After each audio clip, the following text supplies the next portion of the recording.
মানে হ্যাঁ ঘরের কাছে ধরে ধরে হ্যাঁ হ্যাঁ ধরে কাছে হ্যাঁ এটা এই মিলে যে ঘুরা দিবে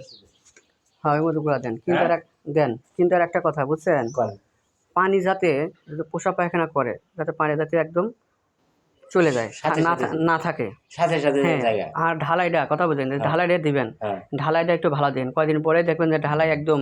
মানে একদম উঠে গেছে আর একদম পিছলে হয়ে গেছে কথা বোঝেন নাই ওকে বলবেন যাতে দাগড়া বাগড়া থাকে এবং যাতে না ওঠে অনেক সময় খালি বালু দেয় বালু ওই বালু দেওয়ার কারণে পা একদম পিছলে হয়ে যায় তখন গরু দেখবেন যে পড়ে যায় গরু দেখবেন আরো ক্ষতি হয়ে যায় ঠিক আছে এই জিনিসটা আপনি খেয়াল মিস্ত্রিকে বলবেন কথা বোঝেন নাই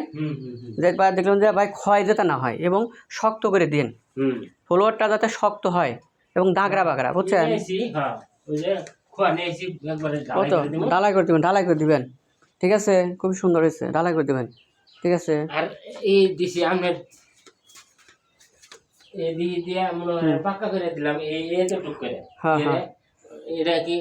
না ঠিক আছে না আর চায়ের মধ্যে আপনি নেট আছে না